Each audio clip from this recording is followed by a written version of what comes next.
Votre fidélité nous honore, mesdames et messieurs. Voici tout de suite le sommaire de votre journal. Le débordement des eaux constaté après la pluie du lundi 24 octobre dernier dans la ville de Kinshasa fait la une de l'actualité. Cette inondation serait due notamment à la difficulté des gestions des bouteilles en plastique. Ces dernières vont jusqu'à boucher les canalisations, une situation qui est générale dans tout le pays. Et nous parlerons également du tout-puissant Mazembe Anglebert qui va chercher sa troisième victoire en Lina Foot et ça sera déjà ce mercredi 26 octobre au stade dur de Kolwezi. Les Corbeaux croisent Blessing pour leur dernier match au Lualaba. À suivre les propos de l'entraîneur du tout-puissant Mazembe d'avant-match. Voilà donc tout pour l'essentiel de l'actualité. Pour commencer, sachez que les médecins de la ville de Butembo sont en grève depuis lundi 24 octobre 2022. Ces hommes en blouse blanche déplorent les cas d'insécurité enregistrés dans cette partie du Nord Kivu qui ont fait plusieurs victimes, y compris les personnels soignants. C'est entre autres l'enlèvement du docteur Mukongama depuis 2010, le pillage et l'incendie des centres de santé, également la chasse au personnel soignant. Ils exigent ainsi l'autorisation du port d'armes pour leur protection individuelle dans les zones en guerre. C'est ce mercredi 26 octobre que les activités médicales vont reprendre à Butembo. Et puis, la 8e édition du Forum Makutano a ouvert ses portes ce lundi 24 octobre 2022. Ce forum, qui connaît la participation de plusieurs leaders du monde des affaires, est une opportunité en or de présenter les exploits que réalise le gouvernement de la République. C'est dans ce sens que le planificateur du gouvernement, Christian Mwandonsi Kabulo, a été invité pour présenter à la face de tous les participants le programme de développement local de 145 territoires. On en parle avec Augustin Célestin Gonza, Dieudonné Kanida. Le ministre d'État et ministre du Plan, Christian Mwandonsi Kabulo, a pris part lundi 24 octobre 2022 aux travaux de la 8e édition du Forum Makutano. Invité par les organisateurs, le planificateur du gouvernement était venu présenter le programme de développement local des 145 territoires, programme initié par le président de la République, Félix-Antoine Tshisekedi Tshilombo, et dont il assure la coordination avec à ses côtés les responsables des 3 agences d'exécution recrutées pour la mise en œuvre du programme de développement local des 145 territoires. Christian Mwandonsi Kabulo a été soumis au jeu des questions-réponses de la part du modérateur. Des questions pertinentes auxquelles le planificateur du gouvernement a répondu avec maestria afin de démontrer aux participants le bien fondé de ce programme pour la population congolaise. En tant que coordonnateur du cadre opérationnel de ce programme d'urgence, nous avons pu expliquer auprès des opérateurs économiques de tous bords qui sont venus de l'extérieur et locaux l'importance de ce programme et essayer de voir aussi à les mobiliser pour s'intégrer et appuyer l'exécution de ce programme en tant qu'opérateur économique. À ce stade, je pense que nous sommes au niveau de l'exécution de la première phase qui concerne les écoles, les centres de santé et les bâtiments administratifs. Les contrats sont déjà passés et nous attendons d'être livrés à partir du mois de février. Le planificateur du gouvernement a en outre exhorté au cours de son intervention les petites et moyennes entreprises à postuler nombreuses pour la 2e phase qui sera lancée par les agences d'exécution d'ici là. Ouverte à Kinshasa par le Premier ministre Jean-Michel Samalukonde Kyenge, la 8e édition du réseau d'affaires Makutano sera clôturée en Mbuji-Mayi dans les Kasaï centrales. Placée sous le thème Infiniment territoire, cette rencontre attend promouvoir plusieurs secteurs d'activité dans ces 2 provinces, notamment l'agriculture. Il y a des exigences à satisfaire. Et toujours à Kinshasa, on nous signale qu'il y a eu remise et reprise au secrétariat général de la chancellerie des ordres nationaux. À la tête de cette administration depuis 13 ans, Christophe Nungubanza a cédé son fauteuil au général de la brigade Jean Mutunda Bassoussou, nommé le 22 octobre dernier par ordonnance présidentielle. Diane Kassongo signe ce reportage. Par cette signature du procès verbal, et l'échange des signataires avec son prédécesseur, le général de brigade Jean Mutanda Bassoussou prend les commandes du secrétariat général de la chancellerie des ordres nationaux. La cérémonie des remises et reprises a eu lieu dans la salle des réunions de cette institution rattachée à la présidence de la République. C'était en présence des agents et cadres du secrétariat général ainsi que de quelques membres du cabinet de la chancellerie. Le général de brigade Jean Motanda succède ainsi à Christophe Nungu Banza qui a passé 13 ans à la tête de ce secrétariat général. Le procès-verbal a été rendu public par le chef de division en charge d'études et planification. Nous, Nungu Banza Christophe, secrétaire général à la chancellerie des ordres nationaux sortants, et le général de brigade Motanda Basusu Jean, secrétaire général à la chancellerie des ordres nationaux entrants, avons accepté l'assistance des témoins, dont les noms et fonctions suivent et établit un état de lieu reprenant tous les biens meubles et immeubles ainsi que les documents du secrétariat général. Économiste de formation et détenteur d'un diplôme d'administration militaire de l'École supérieure de l'administration militaire, Jean Motanda, secrétaire général entrant, a fixé ses principes de travail. Je ne suis pas venu militariser l'institution, mais plutôt ajouter sur ce qui a déjà été fait la touche militaire qui se résume par la discipline dans la gestion de la chose publique et dans le milieu professionnel. Nommé par ordonnance présidentielle du 14 octobre 2022 en qualité de secrétaire général de la chancellerie des ordres nationaux, le général de brigade Jean Motanda Basusu a pris possession de son cabinet de travail où l'état de lieu de tout le patrimoine lui a été expliqué et ses proches collaborateurs présentés. Et c'est toute la planète Terre qui lutte contre le réchauffement climatique. Parmi les mesures prises dans différentes sociétés, l'on note notamment l'interdiction d'utiliser les bouteilles en plastique. Cette mesure souffre d'application en République démocratique du Congo. Conséquence, les eaux débordent généralement après la pluie, comme c'était le cas dans la ville-province de Kinshasa. C'est un sujet de Ben Kaimbi. Il n'aura suffi que de premières pluies pour que soient enregistrées des inondations le lundi 24 octobre 2022 dans la capitale Kinshasa. Et l'image est impressionnante à voir le nombre de bouteilles en plastique flottant sur les eaux. Une preuve que les boissons en bouteilles plastiques sont prisées, mais le plus grand problème reste la gestion des emballages après la consommation des produits. Conséquence, les conduites d'eau sont bouchées. Pendant ce temps, la population avait les pieds trempés dans l'eau, cherchant par où passer. Un danger permanent non seulement pour les enfants, mais aussi pour les adultes. Même les principales routes de la capitale n'ont pas été épargnées par le débordement des eaux. On estime que des mesures drastiques devraient être prises pour lutter efficacement contre la détérioration de la planète.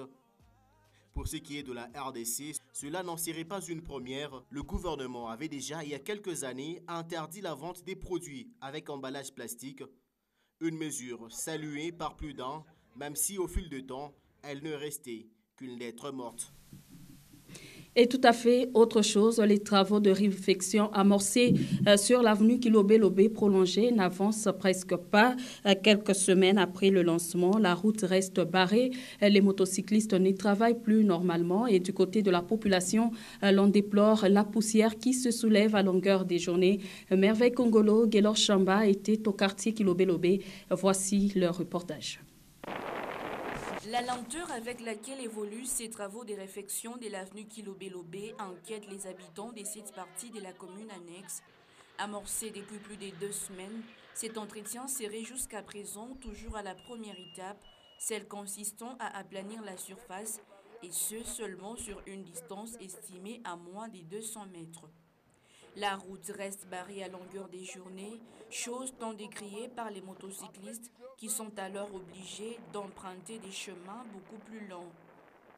Un autre facteur qui dérange la population, c'est la poussière qui se soulève à chaque instant. Les tenanciers des différentes maisons commerciales ont également du mal à œuvrer à cause de ces poussières qu'ils jugent monstrueuses.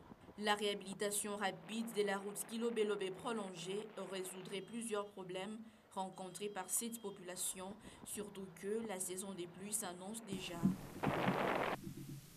Et nous parlons directement sport. Retenez que le ministre des Sports et Loisirs, Serge Nkondé, a relancé ce mardi les travaux de parachèvement d'installation des sièges au niveau supérieur du stade des Martyrs. 18 000 sièges vont s'ajouter aux 30 000 déjà installés en attendant le reste qui vont arriver progressivement. Valdo Simon Yamba, Olivier Imbié pour les détails.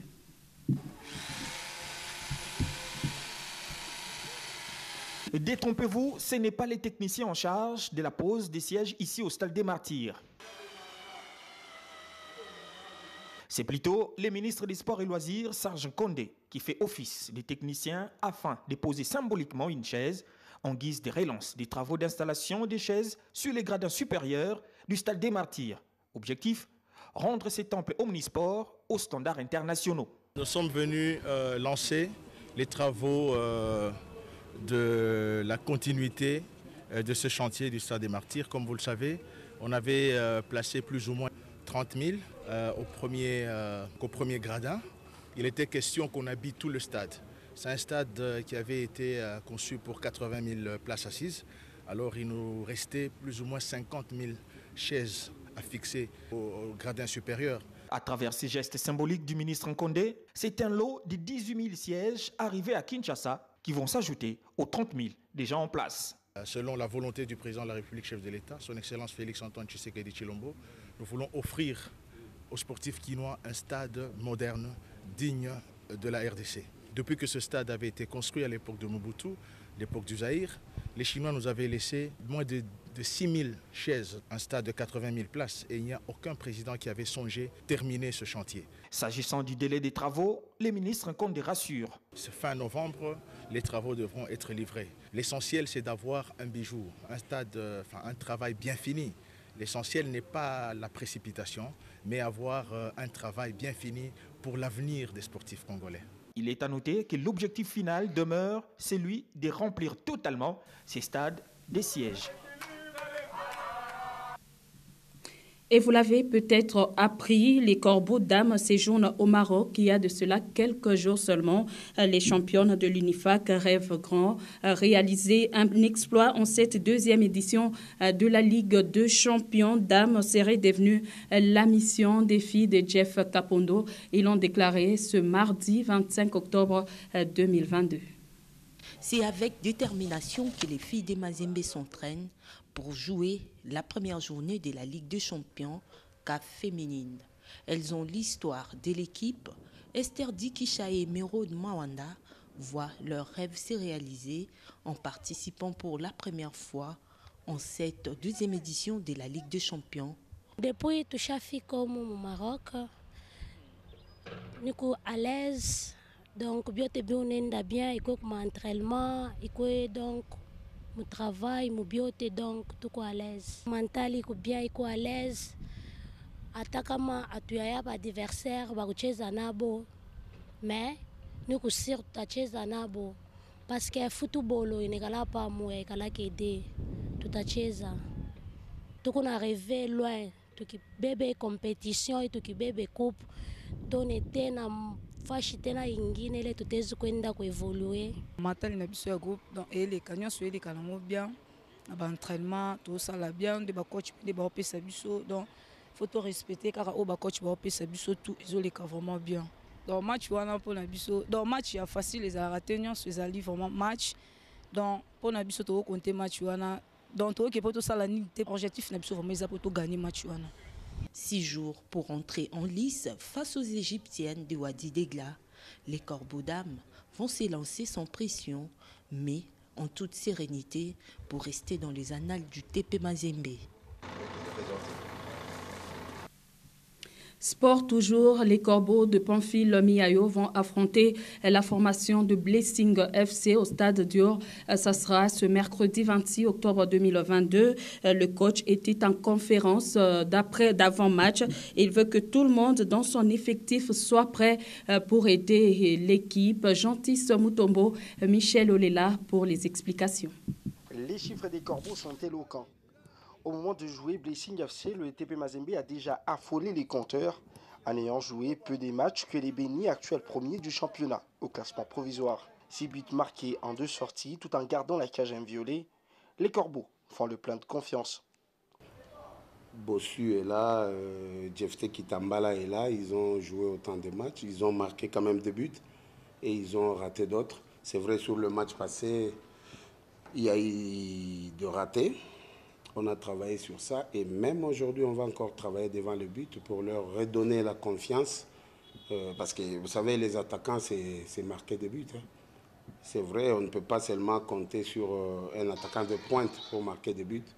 Un attaquant de pointe, peut-être par rapport à son déplacement sur le terrain, à son mouvement de décrochage ou d'appel dans l'espace, il peut faciliter aux autres de plonger, de marquer des buts. Donc tout ça, nous, on tient compte par rapport aux qualités que nous avons. Et peu importe qui joue, pour prendre Miayo, coach du TP Mazembe, il y a la même exigence collective pour tout le monde dans son effectif.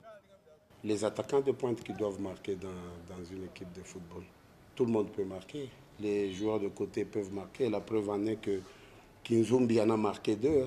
Ce n'est pas les attaquants de pointe qui ont tous marqué. C'est vrai, Bossu est entré, il a marqué. Joël Beya est entré pas mal. Il a eu quand même l'occasion, mais heureusement pour le gardien adverse qui a sauvé. Donc voilà, tout le monde peut marquer dans une équipe de football. Mais ce qui est important, c'est qu'il faut créer cette cohésion par rapport au mouvement des joueurs. Les Corbeaux ont travaillé sur les acquis offensifs en termes de potentiel sur la ligne d'attaque. Les Bénis, eux, sont sans l'ombre d'un doute prévenus. En cas de défaite, les Corbeaux vont prendre la tête de la Ligue nationale de football avec 9 points.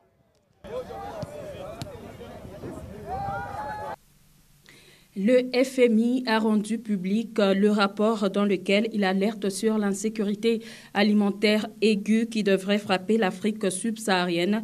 Le journal La République numéro 1303 revient également sur la situation de l'Est et ses conséquences. Pascal Mwangala Marmotte l'a lu pour vous. En voici le condensé.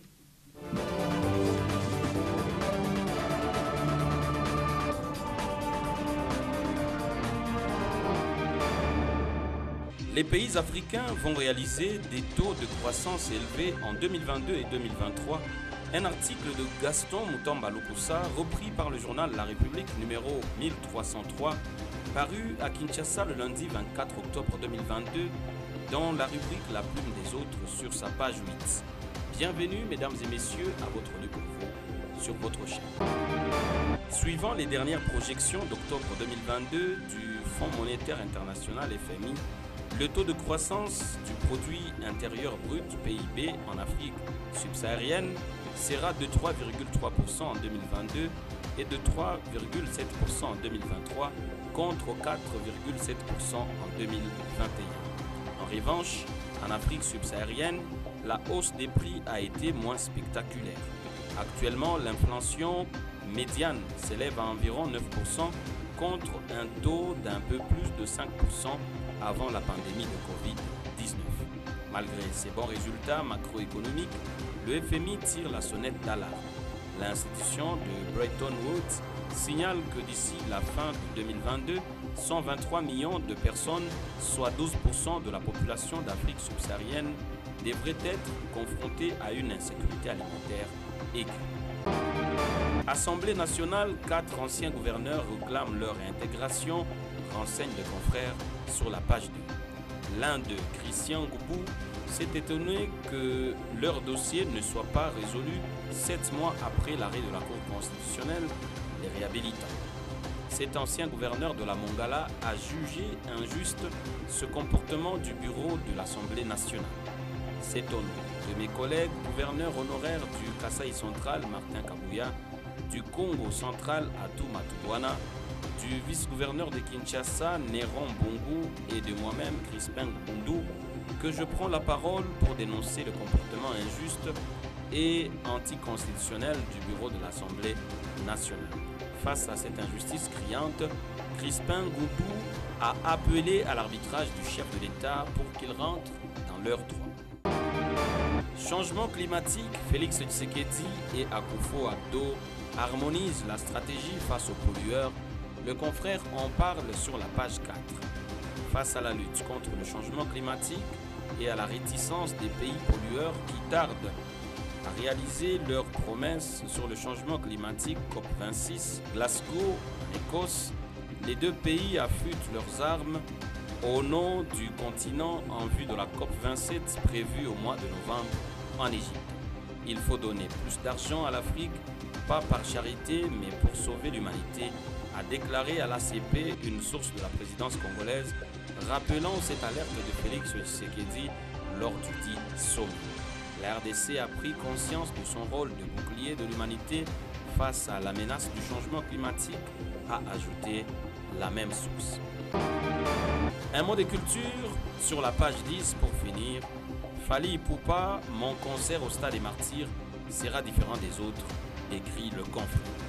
C'est-à-dire, nous ne dirons jamais que notre façon de jouer au Stade des Martyrs sera meilleure que les autres. Mais ce qui est sûr, je vous garantis que le spectacle qui sera livré, ça c'est clair, il sera vraiment différent des autres, a rassuré El Rey Madou. À en croire DICAP, déjà au niveau de l'aspect forme, le public présent ce jour-là aura le temps de le constater. Les gens qui mourront avant cette date, le 29 octobre 2022, ou ceux qui seront malades, bref, les absents vont manquer un spectacle de haut niveau parce que déjà je vais m'habiller avec mes propres vêtements, je vais chanter mes propres chansons, a-t-il précisé. Et c'est également la fin de Ce lieu pour vous sur votre chaîne et dont l'intégralité du journal est à retrouver sur www.nyota.net. Merci mesdames, merci messieurs de l'avoir suivi et surtout tâchez de quitter cette terre en l'ayant rendu un peu meilleur que vous ne l'aviez trouvé.